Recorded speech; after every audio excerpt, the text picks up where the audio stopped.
Hi, this is Rahul Reddy. We are here live like every Tuesday. We're going to address about the immigration issues that are going on. As usual, we are live on every Tuesday at 5 p.m. Along with me is my business partner, Emily Neumann. Emily? Thanks for joining us today. My name is Emily Neumann. I'm a partner with REDDY NEUMANN PC. Our immigration law firm has been around since 1997, and our goal is to provide you with prompt, professional, and practical immigration services for business clients. So we come here every week to answer your common questions that you have. If for some reason we can't get to one of your questions, you can always join our daily conference call. You can find the details for that on rnlawgroup.com. Or if you want more specific advice on your situation, you can speak to any of our attorneys by setting up a consultation at rnlawgroup.com. And as always, if you want the latest news, you can always subscribe to immigrationgirl.com, where I provide practical tips and information from the desk of an immigration attorney on actual cases that our firm is handling and the issues that we're seeing, the common trends in adjudications. So today we have a few topics we plan on discussing: the typical H-4 EAD updates, what's going on with the H-1B lottery cases, how are the change of status applications going on, what kind of RFEs are we seeing, what's in the headlines these days. So one of the big headlines that we woke up to today was they're going to, Trump wants to issue an executive order on birthright citizenship. So can you kind of just give us a brief overview of Without creating a lot of fear, Emily, I want to go, let's not discuss the constitutionality of it, whether the 14th Amendment is going to come into the picture or not. I want to just dispel the fears for some people at least. One thing is that this proposal is only going towards, this proposal is only for those people who are going to be born after a certain date, not before though. I don't think so Trump is proposing it. Even in issues where people are in legal status, you don't have to be worried about birthright citizenship at this point of time, because when the Trump administration came into power and afterwards, they discussed more about undocumented aliens, those people who are not documented in this country, they're having kids. Those are the people that they're discussing about, not the people who are in legal status. They're not discussing about them. So I don't think so. All those people who are in proper legal status, they should be much fearful about the birthright citizenship. It's only for those people who are not in legal status they should be concerned about. Emily, one thing that is bothering me a lot right now is the STEM extension, STEM extension, and also for those people on CPT to change of status to H-1B is getting denied. What do you see a trend in there? Yeah, we've been, especially on the CPT issue, we've known for some time that USCIS had changed its interpretation regarding whether you can take CPT at the same degree level after you've used all your OPT. So when we see that in requests for evidence, we're typically advising our clients to not respond to those issues and instead convert the case to consular processing and apply for the visa stamp outside the U.S. once the H-1B petition has been approved. Now, for those that have been responding to the request for evidence and making their legal arguments about the CPT being authorized, we are seeing that USCIS continues to deny the change of status. Now remember, when they deny the change of status, it's because of a status violation, that being that the CPT was not properly authorized. Remember, the August 9th memo changes the impact of these denials this year. This is brand new for this year. So remember that a lot of people maybe did this in prior years, got the change of status denied, and went for visa stamping, didn't have any issues. But because we have the August 9th memo, that status violation becomes unlawful presence starting from August 9th. So you need to make sure that you're taking action before 180 days from August 9th in February, so that you don't end up triggering the 3-year bar. So that's the CPT side. But we're also seeing denials of the change of status from F1 to H1 in situations where the individual was on STEM OPT. Now, we had talked a lot about STEM OPT earlier in the year with third-party placement. That's not the reason they're denying. When we're seeing these denials, it's on the grounds that the employer has not been complying with the training plan. So the I-983 form that's submitted to the school in order for students to obtain that STEM extension, whatever the employer stated in that training plan about how they would be providing the training, how often it is, and what training would be provided has to be complied with, in addition to the 12 and 24-month self-reviews that students are supposed to be turning in to their schools. And we're finding that not everyone is complying with all of those requirements, and now we're seeing decisions denying the change of status from F1 to H1 on the grounds that these STEM rules were not complied with. Therefore, that equates to violation of status, which is unlawful presence from August 9th for those individuals as well. Emily, so isn't it that there's a code thing that went on where if you're working at third-party side, initially when the USCIS said you cannot work at third-party side and they changed base, isn't it enough for these people that to get the H-1B approval change of status? Do they still need to go through these provisions of complying with the 12 months and 24 months review? Right. Just because USCIS said third-party placement is okay, they didn't say it's always okay. They said it's only okay in limited circumstances. Those would be where there's a valid employer-employee relationship and the employer is complying with all of the requirements of the training plan.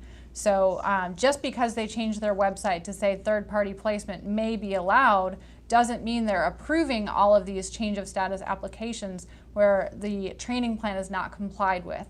So students, make sure that you're complying with that 12 and 24-month review, and employers need to make sure that they're actually following through with the training plan as they set out in the 983 form. Emily, on the H4 EAD, any new updates that's going on, and what about the fall agenda of the H1B regulations? Do you think so there is any changes that might occur? Yeah, so there's not really any new updates on the H4 EAD, but just to kind of give everybody an idea of where we're at, we know that sometime towards the end of this year, the proposed regulation will be issued. Now again, that's just the proposal. So it came out in the regulatory agenda that we should be seeing something anytime now. I just checked before we went live and it has not been submitted to OMB, which means it's going to be at least 30 more days before we see something. So it's probably going to be pretty close to the end of the year. We'll see a publishing in the Federal Register of a proposed regulation.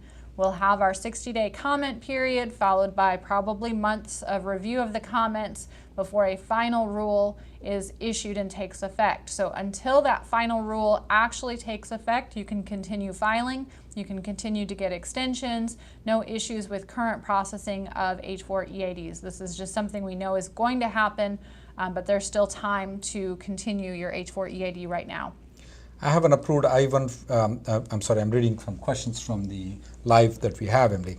I have a 3 years bachelor's degree and I have a 14 years experience. I've been on H-1B for 9 years. Do you expect a H-1B denial? Well, there's always reasons an H-1B can be denied. Just because you've had one in the past does not mean the next one will be approved. Even if it's an extension. We're seeing plenty of denials happening right now. So it's important that every single petition be filed with all of the proper supporting documents and prove every element of the H-1B petition in order to get the extension approved. So there are no guarantees right now.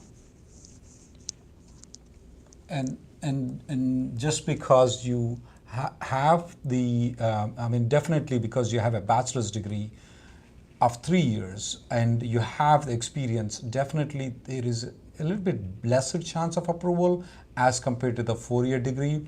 To prevent that, I would rather want to get the evaluation done again, even though you might have done the evaluation before. I want to get the expert evaluation on your education and also in the position before you file an application. I would categorize this as a high-risk H-1B employee though.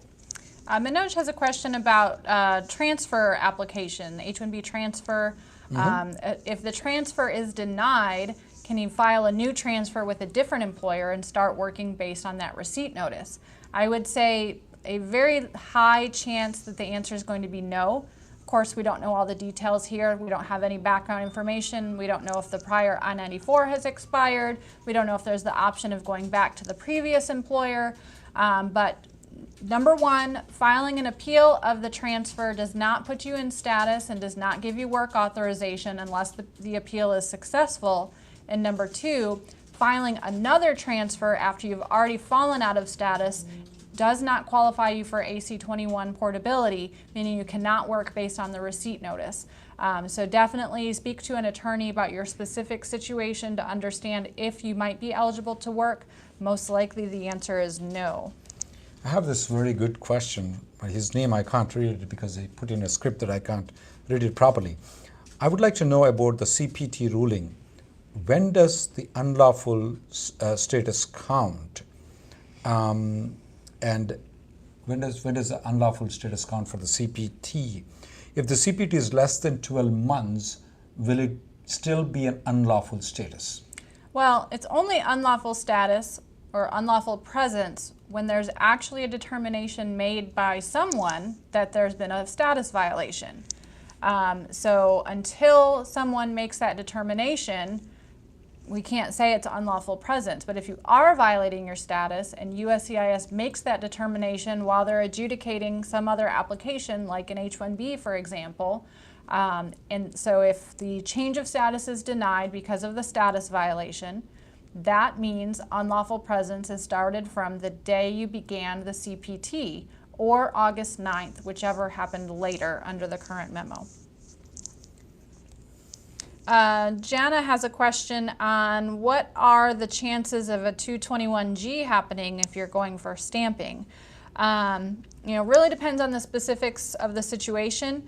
It depends on the type of company you're working for, the type of job you're doing, what documentation was submitted in the petition. There's lots of things that can cause a 221G. It could be answers given at the interview that don't match the information in the petition. It could be that they're, if you're working in third-party placement, maybe they're reaching out to the end client to verify that you have a position available to you still. Maybe there's some sort of security check going on. Maybe you've done a PhD in some highly technical area where they want to make sure that it can't be used for foul purposes. It's just impossible to really answer that question. But you need to speak with your attorney who filed the case and make sure that get their advice on whether you should go for stamping or not. What are the chances of getting delayed due to 221G?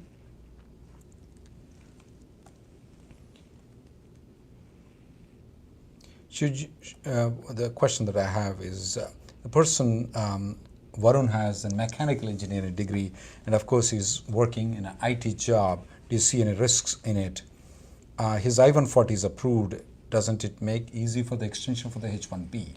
So the I-140 approval has no bearing on the merits of the H-1B petition. The I-140 approval just means that you're eligible for a 3-year extension if you meet all the qualification requirements. So just having an I-140 approved has absolutely no impact on the success of getting that H-1B, and having an unrelated degree is increasingly becoming difficult.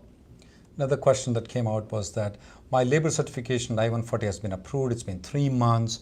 I'm moving to a different company. Do I still need to get the labor and I-140 approved with company B?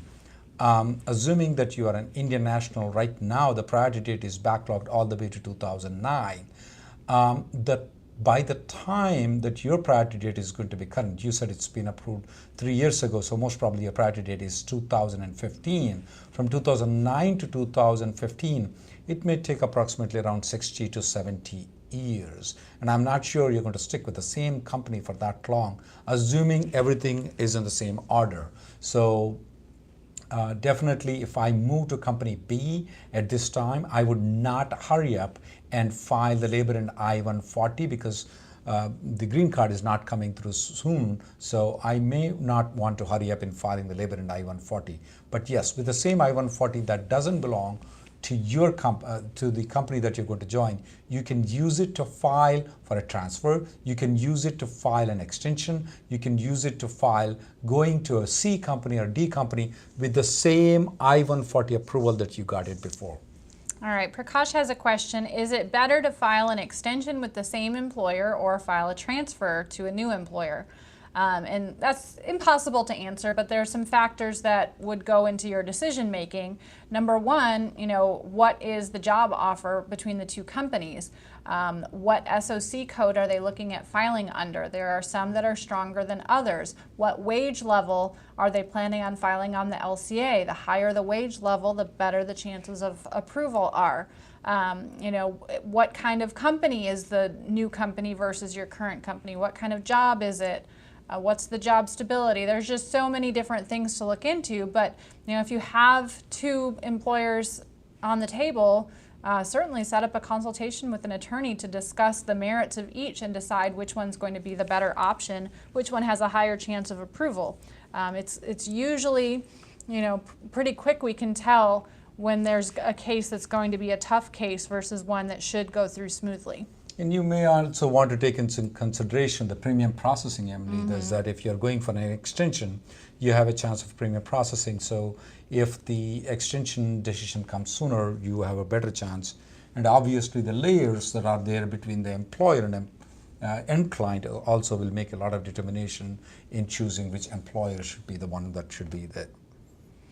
Himanshu has a question about I-94 expiration versus petition expiration.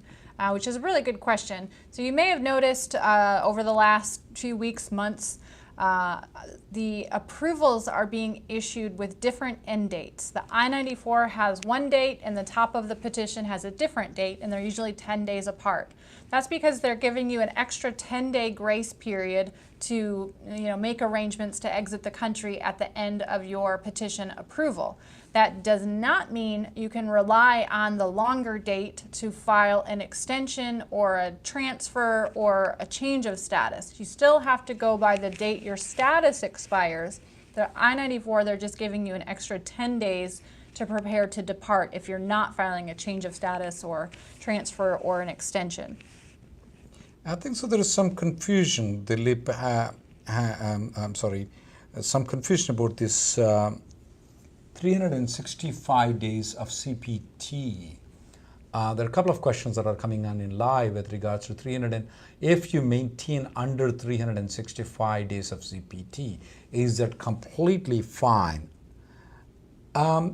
Mostly the answer depends on, was the CPT given after you have completed a couple of coursework, or the CPT was given on the day one? What kind of university that you are in? Are you attending the classes regularly, going to the college, or is those universities that are giving lectures online and you only go once in a month or once in a semester?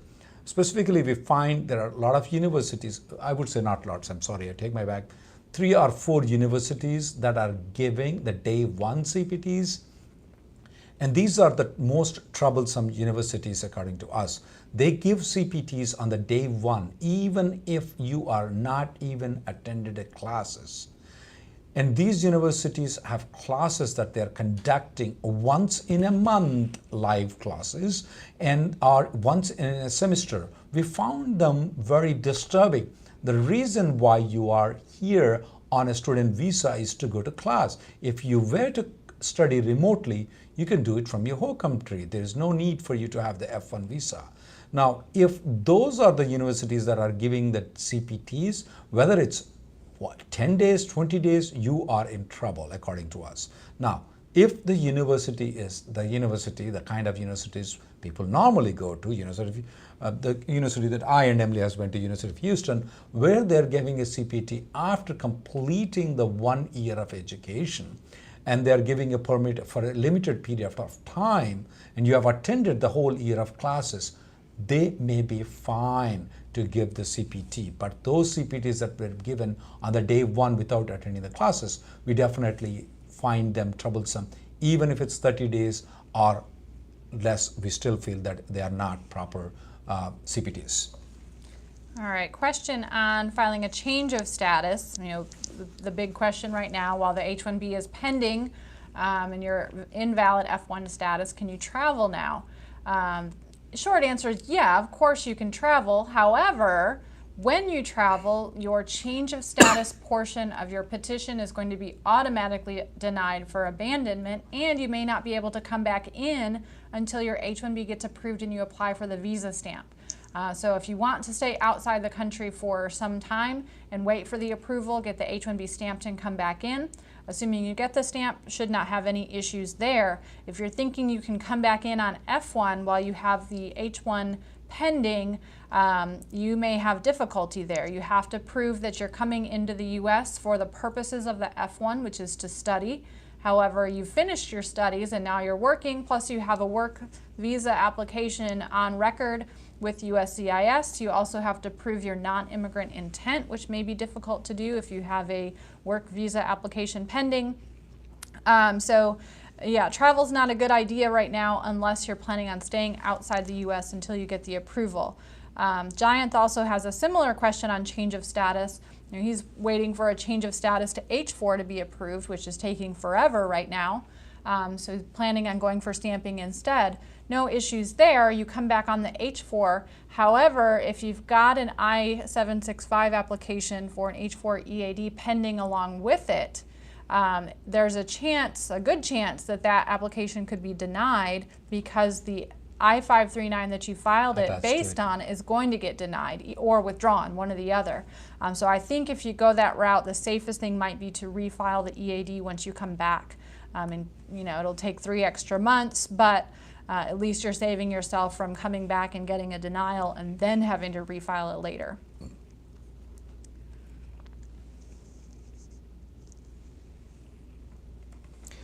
Abhishek has this question: can the H-4 EAD be revoked if the employer has revoked the I-140, if the spouse's employer has revoked the I-140 after 180 days? The regulations specify that there is a chance that the USCIS may come back and revoke the H-4 EAD when the I-140 has been withdrawn after 180 days. But I've not seen that. After 180 days? No, I'm sorry, I got confused. It was before 180 Okay, I was going to say. Yeah. In fact, what we're discussing about is before the regulations passed before January. If the withdrawal happened already before then? It was before January 17th of 2017. The regulation says you can come and revoke. But now, with the regulations that became effective on January 17th of 2017, they cannot revoke your I-140, and never has that ever happened. The revocation of the I-140 will not have any negative impact on the H-4 EAD.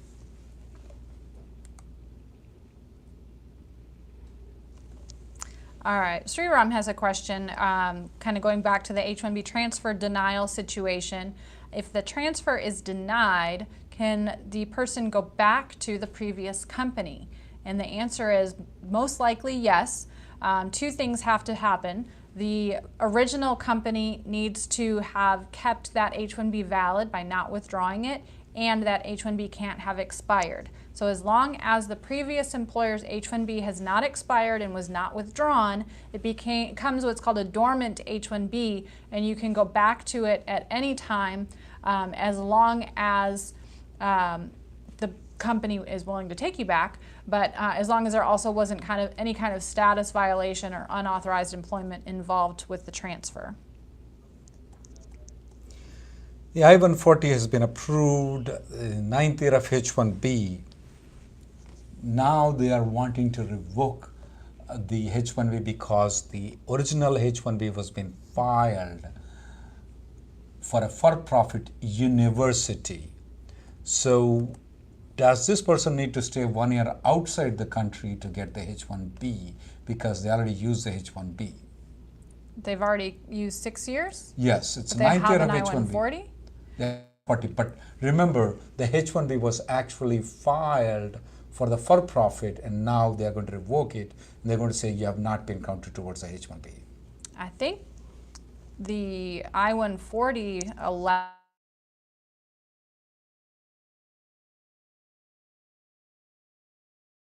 I don't think so. The 1 year wait period is needed too, because if the USCIS is telling that he completed his 6 years, he need to wait 1 year, then he definitely doesn't need to be counted towards the H-1B number. So I don't think so. You have to wait for the 1 year period, but you still need to wait for the quota because you're not being counted properly towards the quota at the time when you filed the H-1B 9 years ago, which was probably in 2009 or 2010, because it's a for-profit university. Question about going to Mexico or Canada for visa stamping. It may be possible. Really depends on the situation. If there's not been any kind of status violation in the U.S., never overstayed or anything like that, had the previous visa stamped in your passport, and it's a relatively safe application for the approval as well as for stamping, you probably could go to Canada or Mexico. Also depends on where your education is from. We find it safer if you obtained maybe a U.S. master's degree, as those consular officers are more familiar with U.S. degrees than they might be from your home country. So there's a lot of, factors that go into that question, but depending on the circumstances, yes, Canada or Mexico may be an option. The downside with that is, if you get stuck in administrative processing, which does still happen there, you may end up with your visa to Canada or Mexico running out, and then you've got to travel directly to your home country. You don't have a way of getting back into the U.S. while you wait. So there's some risk that you need to be aware of if you're going to go that route. Can you explain what is a 3-year and 10-year bar, and how important is it under the current circumstances that people need to understand about it? Yeah, so the immigration law says that if you are unlawfully present in the United States for 180 days or more, when you exit the United States, you're going to be barred from coming back for 3 years. If you've been in the U.S. unlawfully present for 365 days or more, when you exit, you're going to trigger a 10-year bar to coming back. Typically, this was not really an issue in the employment-based immigration area. It's unlikely that someone is going to overstay their I-94 by 6 months or a year. They're usually going to take some action before that to get back into status or exit the country. What makes it more important this year is really that August 9th memo for F1 students, because now for the first time unlawful presence is counted retroactively to the day the violation began, not from the day the decision was made. So you could very easily be accruing over 180 days of unlawful presence and not even realize it. And once you do, there's really no going back. There's no way to cure it other than leaving and waiting for 3 years, or maybe there's a waiver you might qualify for. So it's been around for years. It's just not really been that big of an issue for employment-based immigrants. Emily, the question is coming at light is, they have filed for the H-1B, the receipt notice has been received, no action yet. In the cap? Yeah, is that possible, or what's going on? Yeah, I'd say about 10% of our cases are in that situation still. So it's definitely not unusual. We're seeing more and more action happening. So either we're getting approvals or requests for evidence right now on cases that we hadn't heard anything on till now. Nothing out of the ordinary, not really anything you can do either, since there's no premium processing. I know some people have tried the expedite request under USCIS's expedite guidelines, but they tend to just deny those requests. I'm assuming they're getting a ton of them right now, and there never seems to be a good enough reason to expedite for them. For those people whose cap has ended, you cannot continue working after September 30th of 2018. And do you advise them to get a CPT and go to work, Emily? Definitely not. One thing that you can do, from October 1st, you're in your 60-day grace period of F1 stay. So that time does allow you to enroll in a new program, but CPT is not the program to enroll in. Can the H-1B be denied because there is no SOW, statement of work, between the end client and vendor? This question is from Pramila. I'm sorry, what was the question?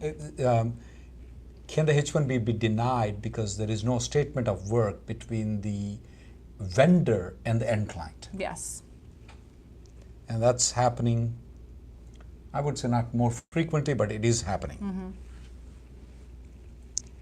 Jessica has a question. She had filed a change of status from F1 to TN a while back, and it's just been pending forever, and decided to leave the country. What is the impact of having that pending application be on the new application that you're going to either apply for the visa stamp or apply at the port of entry? When you left the country, that change of status is automatically abandoned, so your application is going to be denied. So you probably may want to talk to your employer about potentially withdrawing that application and then just applying at the port of entry, or if you need a visa stamp, if you're from Canada, if you're a Canadian citizen, most Canadian citizens don't require the visa stamp, you can apply directly at the port of entry. But talk to your employer, have them talk to their attorney about possibly withdrawing that petition, since it's not going to do any good at this point.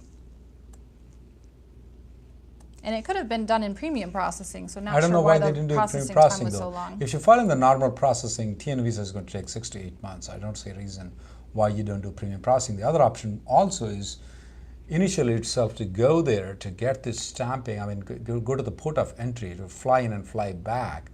That would have been more ideal. But if there is an employment without authorization between the F1 and the TN, unless there is an OPT or STEM extension, you definitely might be doing some wrong things though, because you cannot work on TN unless the TN is approved, unless you have a STEM extension or OPT. Prakash has a question about transferring to a new company when the H-1 extension is in progress with the existing company. So once the extension is filed, assuming your I-94 has expired, you're no longer in H-1B status from that point. You're not necessarily out of status, you're in a period of authorized stay that allows you to work and stay in the country. You can file a transfer to another company and start working for that other company based on that. However, you need to understand the risks involved, because typically when you transfer to the new company, your current employer is going to withdraw the extension. When they withdraw it, the bridge between your previous approval and the expired I-94 and the filing of the transfer is going to collapse, so your transfer is going to end up without an I-94 on that approval, assuming it gets approved. And without premium processing, that's a really long time to wait in a situation where you don't have a valid I-94. You don't want to be accruing unlawful presence on top of that. So if you're going to file a transfer, it would be better to do it before the I-94 expires and not do it after. I also want to remind some that the STEM extension people who are getting the H-1B denial, we're noticing that these employers who have been listed in the ICE website, these employers who are using more than 250 or so people who are in the STEM extension, we have noticed that some of the STEM extension to H-1B getting denied because there are approximately more than 250 employees on the STEM extension, and there is only one supervisor for all those people. We noticed a significant amount of denials of the change of status and also H-1B. We would recommend for them to contact immigration lawyer immediately, because you are accruing the unlawful status starting from August 9th of 2018. Even if you appeal the decision or do the motion to reconsider, you cannot work because you're already been determined to be out of status. I would recommend that you contact the lawyer. You may want to leave the country immediately after contacting the lawyer, because otherwise you may be accruing the unlawful status starting from August 9th. So you are in big trouble if you decide to stay in this country. Khalid asks how someone can continue working if their OPT expires in July and the H-1B doesn't start until August or October. So that's a good question. I'm assuming you're talking about for next year. So if you filed your H-1B in April requesting a change of status from F1 to H-1 and it's selected in the lottery, once you have that receipt notice, your OPT is automatically extended from the end date of the OPT through September 30th based on that pending H-1B. Again, that's only if you've requested a change of status. If you've requested consular processing, this doesn't apply. This is what's called the cap gap OPT. So it's automatic. You don't have to do anything to get it. As long as your H-1 is selected and requested a change of status, you get that cap gap extension to keep working. Neha has this question. She's on H4 and she doesn't have an EAD. Can she work for a company in India remotely? The answer is no. You cannot work in United States. Even if you're working remotely, you cannot. The law applies where you are physically located at. Indian government and the US government does not recognize cyber as a space for the working. So if you're located in India and you're working here in USA on remotely, that's fine. But if you're here in USA and you don't have a work permit and you're working in India, you are working in United States. You cannot work on H4. Sri has this question. His H-1B has been approved. He got the stamping. How long can he stay in India before coming into the United States? I would recommend that you should come ASAP. Here is the reasons, couple of reasons. If you delay coming into the United States, the concept is that the H-1B is applied with a start date, hopefully so because you come under the quota on October 1st. Now, if you're delaying, does your job still there for you when you are waiting in India for a long period of time? And that is a question that will come up often when you're trying to enter into the United States. So that's very tough to prove if you stay for a long period of time. So I would recommend that you leave India and come into the United States ASAP. Any other questions, Emily? Oh, I've got lots to go through, trying to scroll through as fast as I can.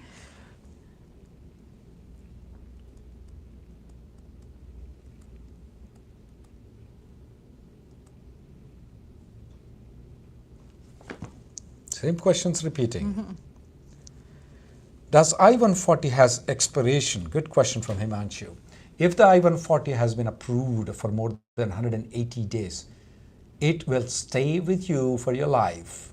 Not 1 year, not 2 years, all your life.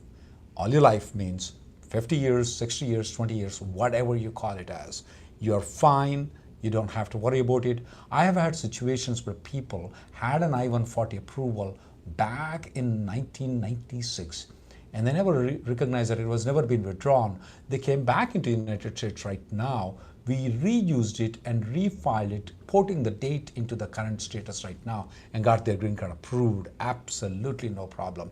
If the I-140 has not been withdrawn, and until January 17th of 2017 or until 180 days, it's already been approved. That will stay with you forever, Himanshu. Someone heard some rumors about premium processing coming back next week or this week. Have you heard anything about that? No. Unfortunately, I hope it does. Yeah, but, I don't think that's going to happen. Yeah. I saw just today that USCIS started transferring H-1B petitions from the California Service Center to the Nebraska Service Center. So I guess Nebraska's making it through all of their cases rather quickly, so now they're going to help out with the backlog from the other service centers. That's a good news because Nebraska is a better service center than California Service Center.